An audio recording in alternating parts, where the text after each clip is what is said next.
Olá pessoal, bom dia, boa tarde, boa noite, boa madrugada, não sei em que horas você está assistindo esse vídeo. Meu nome é professora Roberta Lima, eu falo de Niterói, apesar de ser catarinense e ter acompanhado, né, com muito pesar tudo o que aconteceu no Rio Grande do Sul nesse ano. Santa Catarina, como alguns sabem, também já foi algumas vezes um local de ocorrência de tragédias ambientais, de cheias, e que muitas vezes não são meras tragédias, né? Mas a gente vai falar um pouquinho mais sobre essa perspectiva ambiental daqui a pouco, certo?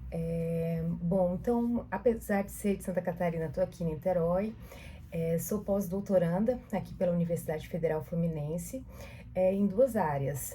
Uma na comunicação, junto ao INCT-DSI, que é o Instituto Nacional de Pesquisas em Desinformação, Comunicação, Estudos Midiáticos, pesquisando especificamente a questão da desinformação climática, da informação também, e também junto ao programa onde eu me doutorei, que é o programa PPGSD, Programa de Pós-Graduação em Ciências Jurídicas e Ciências Sociais. Sim, ele é um programa interdisciplinar, então a gente tem uma dupla formação em Sociologia e Direito, especificamente na linha de conflitos socioambientais, rurais e urbanos, e lá eu pesquiso sobre segurança alimentar. Segurança alimentar também tem tudo a ver com a questão ambiental, com a questão climática, mas tem a ver também com algo que não fica tão evidente.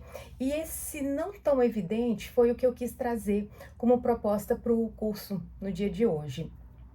Então, assim, no primeiro momento, acabei não falando, né? Então, quero expressar minha honra a quem está organizando, né? A honra pelo convite, por participar dessa aula, dessa forma de contribuição, né? Cada professor de cada lugar desse país e até mesmo de fora do país doando, né? Ainda que sejam poucos minutos do seu conhecimento, né? Nessa grande união tão necessária também, porque seja o que for, a gente não muda nada sozinho, não é mesmo? Então, assim, eu sei que aconteceu entre os dias 26 e 28 de junho, né? A Jornada Internacional do Direito, chamada, tô colando aqui para não falar errado, União pelo Rio Grande do Sul, né? E esse evento iniciou-se com essa série de palestras e, né, segue exatamente com esse intento, né, de arrecadar ações, enfim, possibilidades de doações, arrecadações para o SOS Rio Grande do Sul, para o Hospital Mãe de Deus, para o projeto Vem Adotar, para a campanha dos refrigeradores. Então, assim, são muitas as necessidades, né? E um dos temas que eu recebi aqui fala exatamente da sustentabilidade social e econômica no centro da agenda jurídica brasileira. E eu, como pesquisadora que sou e pesquiso dentro da área ambiental há mais de 10 anos, meu mestrado, né, que foi em Santa Catarina, ainda na Univale, foi em 2012, né, então, e agora, enfim, nunca parei de pesquisar nesse tempo inteiro, eu fico muito feliz de ver essa pauta realmente sendo levada a séria pelo direito, por muitas empresas, inclusive, que têm buscado os ideais, né, as práticas ESG, né, o ESG, o ESG, você já deve ter visto essa sigla por aí também, e eu sei que tem alguns vídeos que explicam um pouquinho sobre o que é o ESG, né, mas assim, de forma também, abrindo parêntese aqui, e de forma bem simples, o ESG, ele trata da questão da sustentabilidade, é, de, da sustentabilidade do ponto de vista econômico, social e ambiental, né? De certa forma, há uma discussão, óbvio, como em tudo no mundo acadêmico, no mundo teórico, no mundo doutrinário, jurisprudencial, né? Se o ISD ele estaria reduzindo o conceito inicial de sustentabilidade, que já existe há muito tempo, que é pauta, inclusive, né, dessa sessão de palestras, ou se ele estaria sendo ganhando apenas uma nova roupagem, ou seria o greenwashing, né, que seria aquela lavagem verde quando você realmente não é sustentável. Seja o que for, e aí eu não vou também adentrar nesses meandros aqui, é importante a gente ter em mente o seguinte: está sendo discutido, está sendo falado, e infelizmente, situações como essa que aconteceram no Rio Grande do Sul esse ano trazem um maior alerta e também uma maior, digamos que é aquilo que se chamam, né, de pedagogia do desastre. Muitas vezes as pessoas só vão aprender através do choque, né, através do momento em que aquilo realmente acontece na vida delas, ou aquela situação se concretiza, enfim, aquilo se não é mais uma mera ideia, né? Você falar de questões climáticas, mudanças climáticas, eventos extremos, já não é uma ideia teórica, mas é algo que é prático e que atinge, né? Então, aqueles números que você lia num relatório ou num artigo ou ouvia numa aula como essa, numa mini palestra, eles deixam de ser números e eles passam a ser a estatística da sua vida, a estatística do que você vive, do que você viveu, do que você infelizmente presenciou. Então, esse aqui é um panorama, né, breve do que acho que motiva essa aula, motiva esse tema. E apesar de ter essa trajetória muito firme, muito calcada dentro da área ambiental, uma coisa que eu sempre comentei muito também com os meus alunos é que o direito ambiental ele é extremamente transversal. E aí eu vou chegar exatamente no que eu quero falar com vocês hoje, que eu falei que não seria tão óbvio. Então, a questão que eu trouxe para vocês hoje é exatamente a questão da tributação ambiental, né, da própria reforma tributária, que traz algumas pautas interessantes e que vão precisar dialogar muito mais com a área ambiental, que é uma área interdisciplinar por excelência, por natureza, não apenas em relação a outras áreas do direito, mas em relação a outras áreas do saber. Então, é bem importante que isso fique claro também, e às vezes é uma dificuldade que a gente tem de adesão, porque o profissional do direito ambiental, ele precisa dialogar, né, com outras áreas do direito e ele precisa também dialogar com áreas fora do direito, né? Por isso que eu também estou pesquisando ali comunicação e dialogo com pessoas da oceanografia, da biologia, enfim, de uma série de outras áreas, exatamente para a gente compreender melhor esse fenômeno e para que ele não chegue depois no mundo jurídico de uma forma que seja efetiva, né? Que haja realmente uma efetividade dentro da regulação, dentro da aplicação das leis, do entendimento, né? Como fazer esse entendimento também chegar aos nossos magistrados, aos nossos tribunais, sejam eles nacionais, internacionais. A gente tem também, né, hoje presente toda essa questão da litigância estratégica dentro da área ambiental. Não podemos esquecer também, né, que direito ambiental ele é um direito humano. Enfim, é um caminho, né, que percorre uma série de outras estradas, né? E a estrada que eu vou pegar com vocês hoje, né, fazendo essa introdução que é extremamente pertinente, é a estrada da tributação, né? Como que se relaciona, então, o direito tributário com o que a gente está comentando aqui, né? Então, a gente está falando aqui de sustentabilidade, a gente já falou aqui sobre o que aconteceu no Rio Grande do Sul, falamos de mudança climática, falamos de extremos climáticos, destacamos, inclusive, o impacto humano, o impacto econômico, então, nem se fala, né? Sabemos e temos acompanhado, inclusive, né, um outro ponto aqui, já dando spoiler, né? Quando você vê alguns instrumentos relacionados ao crédito tributário, a gente vê o quê?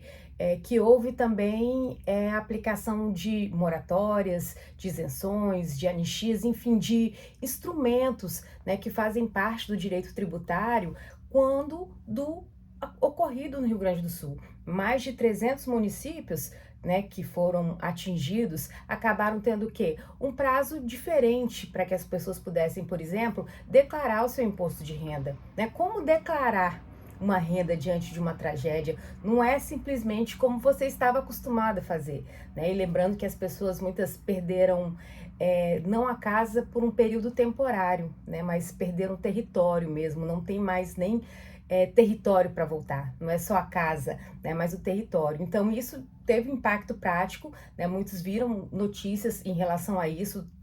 Houve todo o que uma intervenção do próprio governo federal em relação à questão tributária, porque o impacto econômico pessoal e empresarial é muito grande, né? Então, você precisa também da estrutura estatal fazendo esse papel e olhando, olha, agora não é possível auferir esses tributos. Aqui eu preciso trazer uma distinção. Então, isso aqui é um exemplo, assim, corriqueiro, certo? Só para a gente ir também fazendo essa linha de raciocínio que a gente precisa desenvolver aqui na nossa breve fala. O direito ambiental em si, então, assim, vamos fazer agora uma distinção rápida, tá? Por que divide, de repente, direito tributário ambiental de direito meramente ambiental, por exemplo? Por que a gente faz esse atravessamento? Não é a mesma coisa? Não.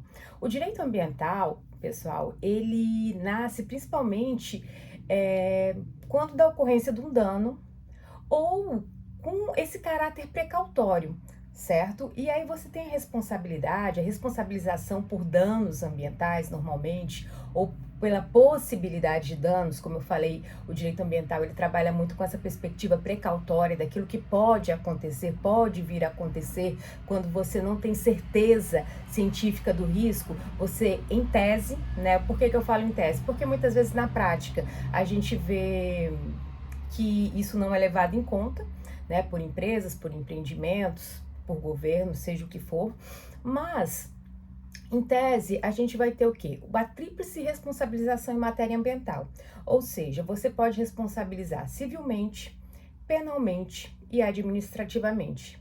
E essas três esferas, inclusive, elas correm de maneira independente, sem ocorrência do bis in idem, né? Como assim, professora? Não consigo visualizar muito, não estou conseguindo visualizar muito menos ainda a questão tributária. Calma que a gente chega lá.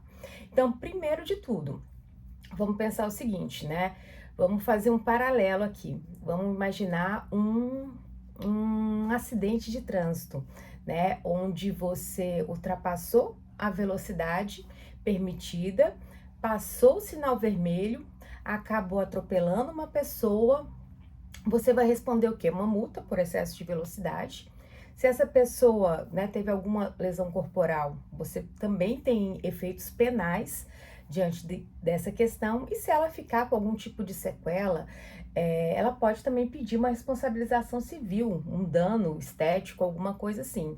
No direito ambiental seria um pouco isso, né? Então você pode responsabilizar dentro da esfera penal, né? Existem penas ambientais, sanções, a gente tem a lei de crimes ambientais, a gente tem responsabilidade civil ambiental, que ela é bem diferente da responsabilidade civil geral, que a gente tem no Código Civil. A gente tem algumas outras teorias, né, que a regem, teoria do risco integral, solidariedade, enfim, tem aí dá uma outra aula só sobre isso.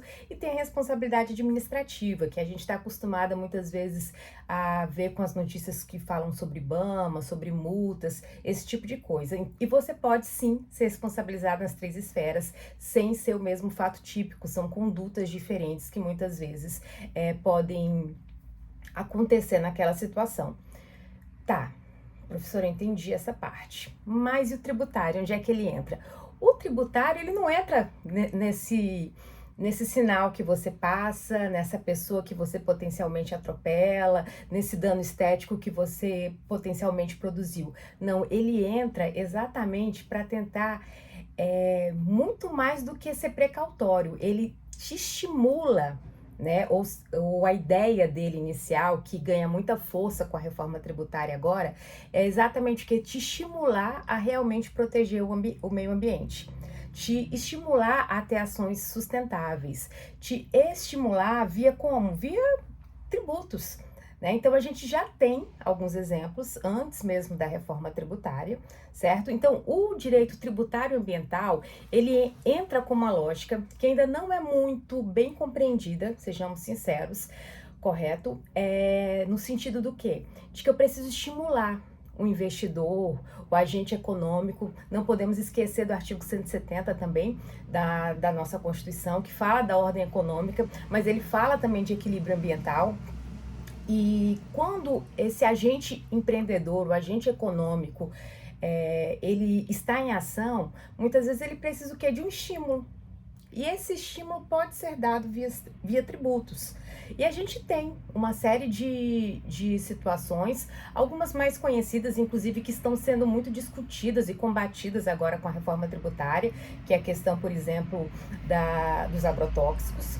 E aí, de novo, é outro caminho que a gente não vai pegar aqui nos nossos 20 minutos, mas é uma discussão muito interessante e que a reforma tributária trouxe desdobramentos interessantes.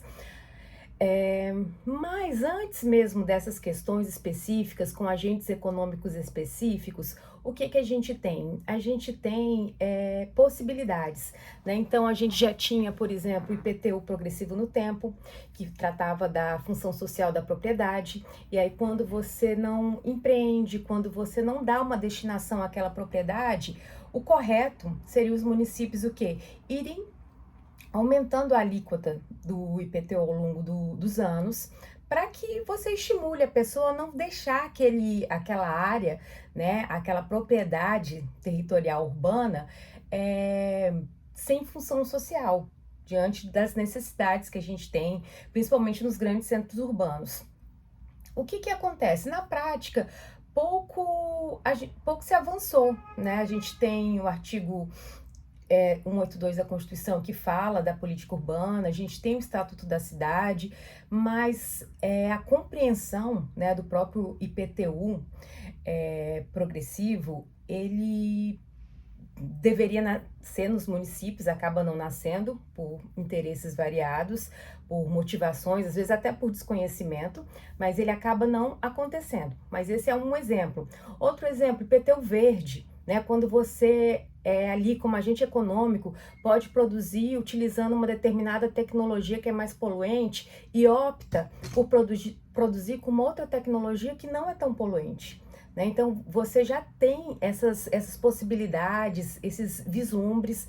Tem a CID Combustíveis também, né, que dá um capítulo à parte naquilo que também é possível falar sobre a questão tributária, mas enfim, eu estou chegando a um adiantado do nosso vídeo, e eu espero que tenha ficado claro inicialmente para vocês que existe sim uma possibilidade, um diálogo inclusive muito necessário entre o direito tributário e o direito ambiental, e que ele é essencial para que a gente progrida, principalmente em situações hoje onde a proteção ambiental ela já não é uma escolha ou uma opção. Ela é a única saída para que a gente não veja aumentando, escalonando as tragédias que não passam só pelo Brasil, né? Agora é verão no continente europeu e a gente tem visto também chuvas intensas em países como Alemanha, enfim, calor extremado. Então, infelizmente, essa é a realidade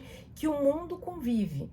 E, segundo a ciência, tende a se agravar nos próximos anos. E se a gente pode usar instrumentos econômicos, instrumentos tributários, se o Estado também pode utilizar isso, é preciso que a gente tenha esse entendimento, né, dessa possibilidade, dessa utilização e dessa relação. Muitas vezes não é a consciência ambiental que vai brotar, não é nem mesmo o desastre ambiental, porque ao mesmo tempo que tem a pedagogia do desastre, que eu falei aqui para vocês, tem aqueles que lucram com os desastres, né? Enfim, então é um conjunto. Né? Então, muitas vezes não vão ser ações isoladas, mas ações orquestradas, organizadas de forma coletiva e patrocinadas pelo Estado. E nisso a tributação ambiental tem, né, exatamente muitos elementos a oferecer, porque ela busca estimular. A partir do momento que eu aceno, né, ao poder econômico dizendo, aqui você pode ter ou uma isenção, ou uma diminuição, um desconto, alguma coisa que beneficie esse agente econômico, ele se interessa. E a partir do momento que ele se interessa, é mais fácil dele querer, né? Porque vai ter exatamente esse retorno econômico. E entrando de forma específica na reforma tributária, a gente tem isso muito claro. Passando os olhos, né? Passando os olhos não, gente, mas assim, peço que vocês passem os olhos. Eu já passei bem mais do que os olhos em relação a esse ponto, mas eu peço a vocês que, né, como a proposta aqui ela é rápida, que vocês se interem, né, e passem os olhos na reforma tributária, né? Nossa emenda constitucional 132 de 2023. O artigo 153, né, ele vai falar sobre os impostos que são de competência da União, né, os impostos da União, isso é um clássico. Só que ele traz agora o inciso 7º, que ele fala o quê? Que compete à União instituir impostos sobre produção, extração, comercialização ou importação de bens e serviços prejudiciais à saúde ou ao meio ambiente.